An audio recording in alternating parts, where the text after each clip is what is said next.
I love my daughter. I really do, but my God, is she a little brat. Not your run-of-the-mill little brat either. Like, this kid is 6 years old and has an unfathomable comprehension of how to get under your skin in the worst possible ways. Sure, she scribbles on the walls like normal kids, but she knows to use Sharpies. Sure, she throws temper tantrums that could make your ears bleed like normal kids, but she reserves her best ear-splitting fits for when we're at church. Or out grocery shopping. This kid is sadistic, I swear. Once she started wailing in the parking lot of a Target that she wanted her real mommy. She pulled herself free of my hand and ran to some sweet, concerned old woman and convinced her she was being kidnapped.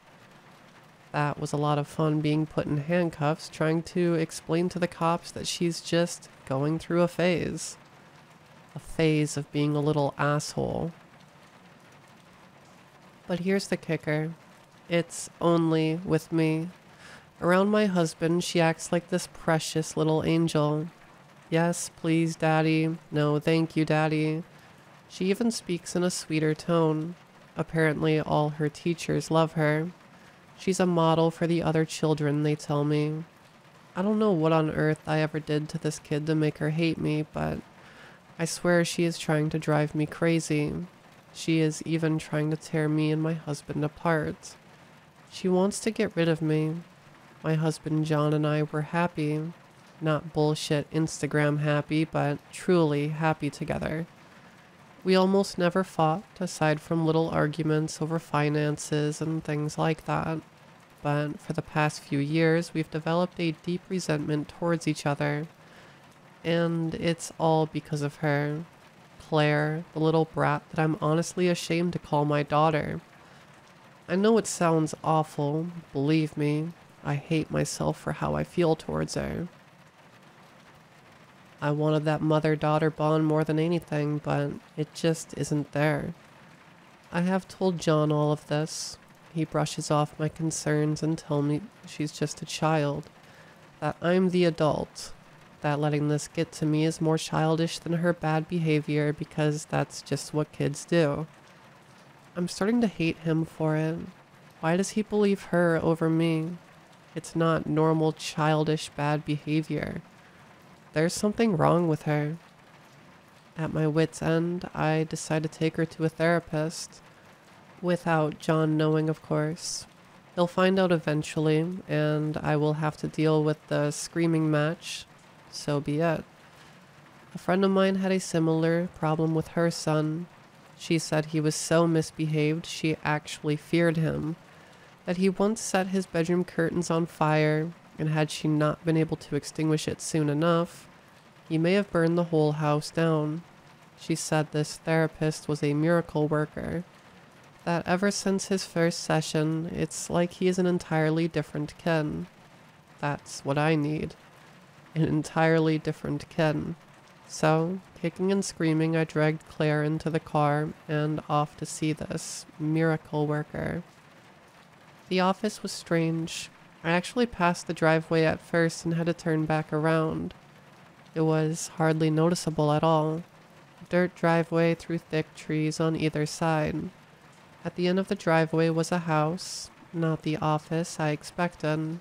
Not entirely out of the norm for a therapist to see patients from a home office, though. I dragged Claire by the hand up to the front door and rang the bell. The door opened automatically and I found myself in a wide open foyer. As big as the house was, I had never seen such a minimalist interior design in my life. There was almost no furniture. The walls were all painted bright white. No photos on the walls. No photos anywhere, actually. I saw no end tables, just a big, empty room. "Hello?" said a voice so soothing it almost felt forced. To me it sounded more unsettling than soothing. It sounded fake.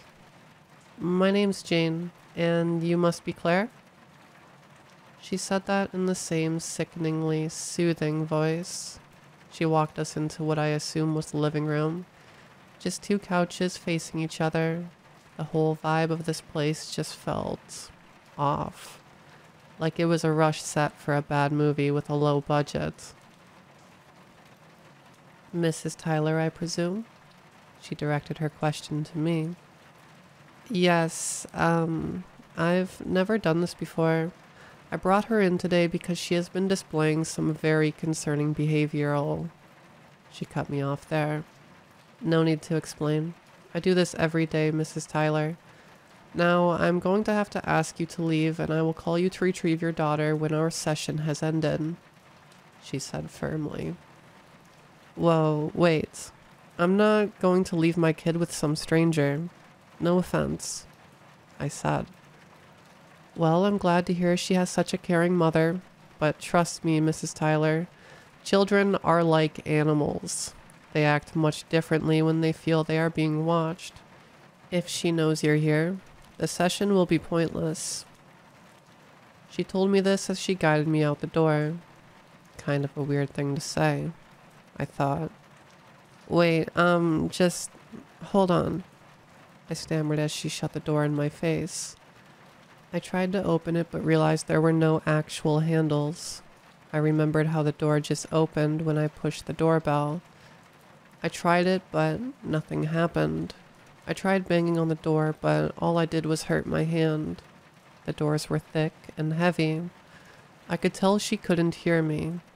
Okay, don't panic. I'm sure everything is fine. She may be a bit eccentric, but she was highly recommended, I thought to myself, trying to calm my nerves.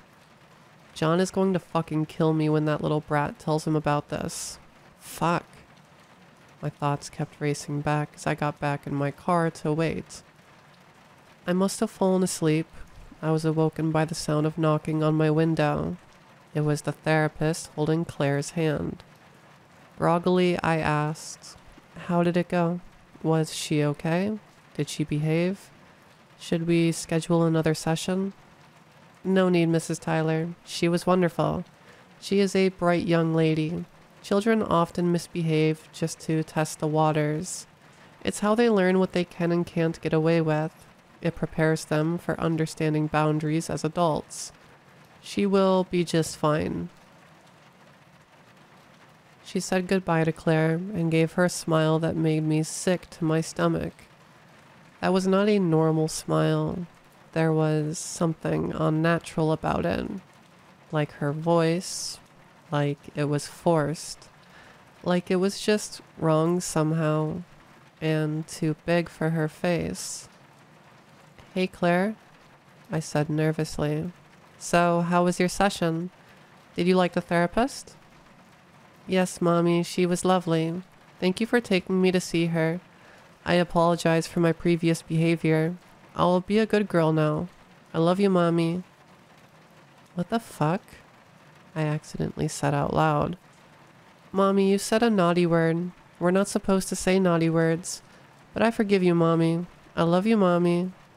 She spoke in a different tone than I'd ever heard, even sweeter than the one she used with her father. Not to mention, she was no longer speaking like a 6-year-old. She sounded much older. Baby? Can you tell Mommy what you did in that therapy session? What did you guys talk about?" I asked. "Oh, just about school and you and Daddy. And then she let me play with this real pretty box. It was a puzzle box. She told me only really smart and special children can get it open, and guess what? I did it," she exclaimed proudly. I was at a loss for words.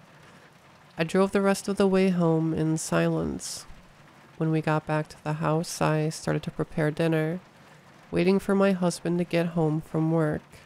Claire sat at the table quietly, coloring in her princess coloring book. Not the way a 6-year-old colors, however, and definitely not the way my 6-year-old colors.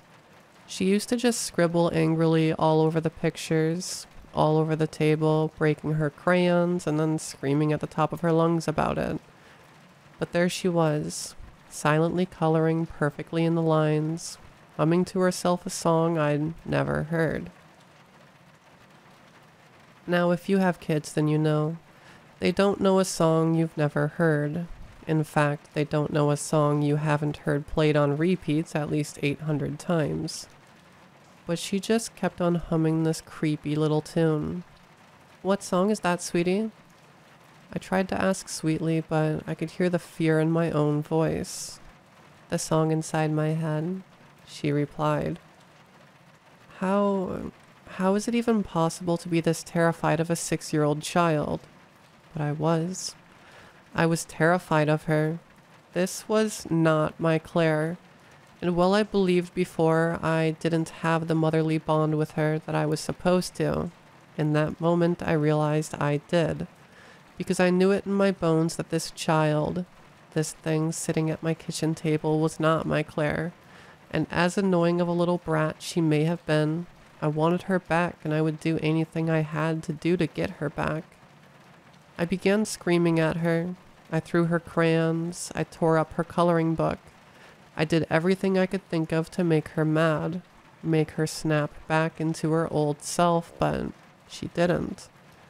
That's when I unleashed the most evil thing I could have possibly said to her.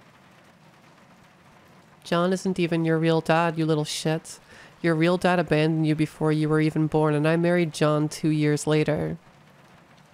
As soon as I said it, I felt sick. How could I say something so horrible to her?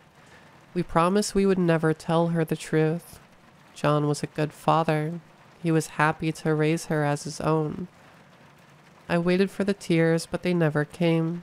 She just stared at me. Her little eyes appeared devoid of emotion. If anything, she appeared moderately inquisitive. "Did you not like my picture, Mommy?" she asked with no emotion whatsoever. "What are you? What are you, you fucking freak?" I was screaming my throat raw, when of course John came home. "What in God's name?" he said. He picked up the girl and carried her upstairs, then came back down to yell at me. "What has gotten into you?" he asked. "She's just a child. I'm sorry, May, but you need help. You need to see someone. If you won't make yourself an appointment, I will." He turned to go back upstairs. "John, it's not her. You don't understand. It's not her," I said, my voice breaking. "This is not Claire. That is not our child. You have to believe me, John. Go up there. Talk to her. You'll see. It's not her." I pleaded with him to believe me, but the look of disgust in his eyes made it clear he did not. I had never felt more alone or scared in my life. I walked to the bottom of the stairs. I could still hear her humming. I ran out of the house, jumped into the car, and drove back to the house where I had taken her to see the therapist. I rang the doorbell over and over. Nothing. I picked up the biggest rock I could find and tried to smash through the windows, but even a crack appeared in the glass. I started to scream for the therapist, but of course no one came. I ran around to the living room window. Looking inside, I could see the 2 chairs that faced each other, and on the floor was a puzzle box, like the one Claire had described. I went home in a daze, tired and terrified, hardly able to think straight. I jumped on my laptop and began trying to search for anything at all that could explain what was happening. Was it something paranormal? Voodoo? Witches? Aliens? Did the therapist hypnotize her into acting like a completely different person? Did she drug her? That's when I found a forum for mothers, mostly about breastfeeding, how to deal with fussy babies, the terrible twos, etc. But there was one woman on there that they were threatening to ban from the forum. She was begging for help. She said her daughter had been replaced. She didn't know how or by what, but that her daughter was no longer her daughter, and if anyone could help her to please call her. And then she left a number. I called immediately. A distraught woman answered the phone. I explained my situation to her. This is what she told me. That whatever they are and wherever they came from was a horrible place. She called it another dimension. She said they wanted to come here, that they were taking us over one by one, that they could mimic us. They would take the form of someone here and send the human they were mimicking to their dimension, where they would remain trapped. Now, normally I would have just assumed this lady was batshit crazy. I mean, I still kind of thought she was batshit crazy, but I mean, what if she wasn't? I felt pretty damn crazy myself. How do you know all this? I asked her.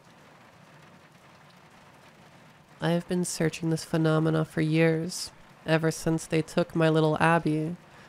There are others like us. They usually get sent away, labeled with cat-brass delusion. Believed a loved one is some sort of imposter, but they're not crazy. I'm not crazy. She screamed into the phone. She certainly sounded crazy. How do I get her back? I asked. You have to kill the mimic, she said somberly. Whoa, wait. Kill a 6-year-old? You're telling me to kill a fucking 6-year-old? I cried. It's not a damned 6-year-old. Whatever it is, it's old. Much older than you or I. Older than we have any idea. And they have been doing this for a long time. She told me. I've done my research. Believe me, instances like this date back to the dawn of written language. So, you killed your thing and got your real daughter back? I asked hopefully. She began to sob uncontrollably.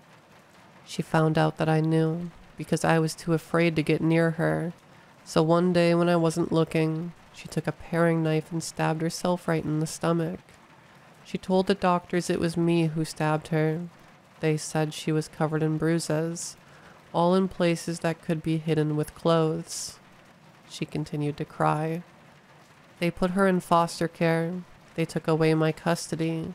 I have searched and searched, but I can't find her. And until I do, my sweet baby is trapped in that awful place and there's nothing I can do. But you still can. You can still kill it. Kill it. Kill it. She continued screaming until I hung up the phone. I couldn't breathe. I began hyperventilating until I collapsed. When I opened my eyes, it was standing over me. Mommy, you fell asleep on the floor. That's so silly, she said in a sing-song voice as she skipped away. Humming that song, that fucking song. I tried to go on with my life. I tried to convince myself that the therapist was just really good at her job. I tried to convince myself that it was just a coincidence that she happened to take a long vacation right after treating my daughter. I tried. I really tried. How could John not see it? I know she always was on her best behavior around him, but I still didn't understand how she couldn't tell this was not our daughter. She spoke like a little old woman. She was so poised and well-behaved she made the Queen of England look like a thug. How could he think this was normal? Unless he was one of them. Maybe he had always been one of them. Maybe since we met. Maybe since he was just a child too. How would I know the difference if the only John I ever knew was already replaced? That night, I made my decision. I had to do it. I had to kill them. I had to save my little girl and the poor child who had been taken away so many years ago, replaced by the man who calls himself John. I snuck into her bedroom as quietly as I could and held the knife above her heart, trying to gather the courage to do what had to be done. But even knowing what she was, even knowing my child was trapped somewhere awful, how could I bring myself to? Suddenly her eyes snapped wide open and she began to scream bloody murder. John rushed in and found me, knife in my hand, trying to hold her mouth shut. He wrestled me to the ground and called the police. The doctors tell me I had a psychotic break. They have me pretty sedated most of the time, so forgive me if this isn't the most coherent account you've ever heard. Every day they try to convince me that nervous breakdowns can happen, even to people who never had underlying mental illness, that due to stress and lack of sleep from dealing with a misbehaved daughter, my mind began to make connections out of everyday coincidences until I became paranoid, seeing only thoughts that lens of fear, making everything fit the delusion I had created. Even Claire's therapist came to see me. She had a slight tan. Apparently she was in Florida on vacation. So, I am insane. I drove myself insane and I almost killed my own daughter. I hated myself. I would be locked up here for the rest of my life and I deserve to be. At least that's what I believed for a short while. Until John and Claire came to visit. They both told me that they forgive me, that they hope I feel better soon, and that they still love me. Then they smiled, smiles too wide for their faces, and walked away humming that God-forsaken song. So here I sit, writing this in my journal. I will find the right person to give this to. I will find someone like me who can get this information out there. The world needs to know. How many of them are out there mimicking your children? How many children are trapped and alone in that dark, awful place? If anyone sees this, I beg of you, please find her. Find the thing that calls itself Claire, and save my daughter. You know what you have to do.